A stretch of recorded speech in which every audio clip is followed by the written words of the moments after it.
JoJo's Bizarre Adventures, a franchise that has been running for more than 30 years. Over this time, the series has had a lot of interesting and complex characters, each of which have their own fanbase, ranging from the best JoJo to the best JoJo villain, the best Joe Bro to the best donut. In this video, we will be talking about how Jonathan and Dio are characters that we see in the modern day and how they hold up to today's world. JoJo's Bizarre Adventure Phantom Blood, the one that started it all, the one that everyone has mixed opinions of, but every JoJo fan has seen it. And if there is some stan who hasn't seen part 1 and part 2, just because it doesn't have stans, he is sent directly to hell. That is the law. Let's have a look at Dio.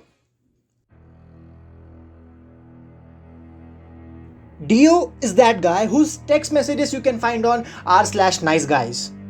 He is that person who doesn't accept that life is unfair. And when he sees something that's unfair about his life, he just cannot accept it. He starts hating the other person who hasn't suffered. He believes that if he suffered, so should the other guy. That's where his hate for Jonathan and the rest of the Joestar comes from. A complex character like Dio wasn't exactly well known in the pop culture of 1980s. Most of the movies would solely focus on the hero. No one particularly cared about the villains at that time, but the thing about Dio is, he still manages to be relevant today. Step aside, Grandpa.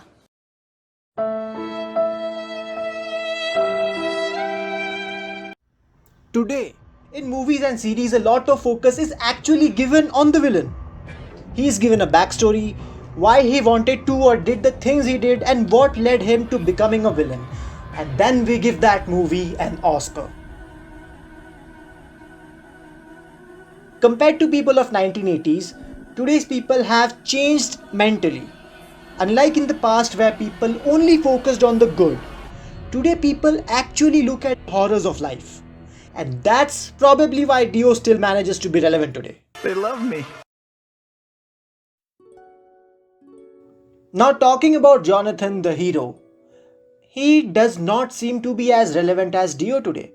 Like, he is well known in the JoJo fandom as the JoJo Allfather, but doesn't have a huge fan base as Dio. Jonathan was a character who was like a ray of light, impossible to be corrupted. Never wrong. Jonathan is what an ideal person should be. But from our science homework, we know that ideal things are only seen in textbooks. It's impossible to achieve it in real life. In today's society, if we try to be like Jonathan, we are gonna end up like Jonathan, decapitated and dead and used by other people. I'm not saying that we should be like Dio. That would be really horrible. But at the same time, we shouldn't exactly strive to be like Jonathan as well. We should know where to draw a line when it comes to helping people. Because we may be having good intentions, but the other person we are helping may not. And in today's society, there is excessive abundance of such evil intentions around. So you see, that's probably why Jonathan isn't as relevant as Dio. Now you could ask me, why are you talking about people behaving like anime characters?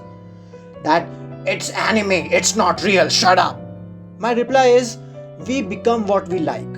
Maybe not consciously, but our habits are influenced by what we like and enjoy.